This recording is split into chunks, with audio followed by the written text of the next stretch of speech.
August 15 వచ్చిందంటే చాలు ప్రతి భారతీయుడి గుండెల్లో దేశభక్తి ఉప్పొంగుతుంది. ఈ స్వాతంత్ర దినోత్సవం వేళ మన తెలుగు సినిమా చరిత్రలో నిలిచిపోయిన గొప్ప దేశభక్తి సినిమాలను ఒకసారి గుర్తు చేసుకుందాం. తెలుగు దేశభక్తి సినిమాలంటే ముందుగా గుర్తొచ్చే పేరు సూపర్ స్టార్ కృష్ణ నటించిన అల్లూరి సీతారామరాజు.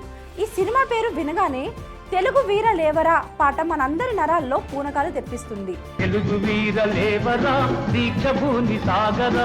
మన్యం విప్లవ వీరుడి పోరాటాన్ని, నాటి బ్రిటిష్ పాలకుల దౌర్జన్యాల్ని కళ్లకు కట్టినట్లు చూపించిన ఈ సినిమా మన తెలుగు సినిమాలో ఒక ట్రెండ్ సెట్టర్. నేటికి ఈ సినిమా చూస్తుంటే ఒళ్ళు గగుర్పుడుస్తుంది. అలాగే నట సార్వభౌమ ఎన్టీఆర్ నటించిన సర్దార్ పాపారాయుడు, బొబ్బిలి పులి, మేజర్ చంద్రకాంత్ చిత్రాలు అప్పట్లో బాక్సాఫీస్ దగ్గర సంచలనం సృష్టించాయి. ఆ సినిమాల్లో ఎన్టీఆర్ చెప్పిన ఆవేశపూరితమైన డైలాగ్స్ విని థియేటర్లో జనాలు పూనకాలతో ఊగిపోయారు. అన్యాయాన్ని ప్రశ్నించడంలో, మాతృభూమి గౌరవాన్ని కాపాడడంలో ఆ సినిమాలు సరికొత్త బెంచ్ మార్క్ సెట్ చేశాయి. ఆ తర్వాత కాలంలో నాగార్జున నటించిన ఆజాద్ సినిమా కూడా జనాల్లో దేశభక్తి ఆలోచనలను రగిల్చింది.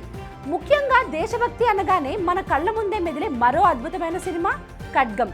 క్రియేటివ్ డైరెక్టర్ కృష్ణవంశీ తెరకెక్కించిన ఈ చిత్రం మతం కంటే, ప్రాంతం కంటే మనం భారతీయులం అనే భావన ఎంత గొప్పదో పవర్ఫుల్గా చూపించింది.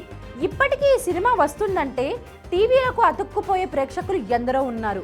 ఇక మన తెలుగు సినిమా స్థాయిని పెంచిన దర్శక ధీరుడు రాజమౌళి రూపొందించిన RRRకి కూడా దేశభక్తి సినిమాల్లో ప్రత్యేక స్థానం ఉంటుంది. అల్లూరి సీతారామరాజుగా రామ్ చరణ్, కొమరం భీమ్గా ఎన్టీఆర్ నటించిన తీరు, వారిద్దరి మధ్య స్నేహం, బ్రిటిష్ అధికారులపై వారు జరిపిన పోరాటం థియేటర్లలో ప్రతి ఒక్కరికి రోమాలు నిక్కబుడుచుకునేలా చేశాయి. వీటితో పాటు భారతరత్న, హనుమంతు, రాజన్న, గాజీ, సైరా నరసింహారెడ్డి, మేజర్ వంటి దేశభక్తి సినిమాలు తెలుగు ప్రేక్షకుల హృదయాల్లో ప్రత్యేక స్థానాన్ని సంపాదించుకున్నాయి. ఈ ఇండిపెండెన్స్ డే సందర్భంగా మీ all time favourite patriotic movie ఏదో కామెంట్ సెక్షన్లో తెలియచేయండి.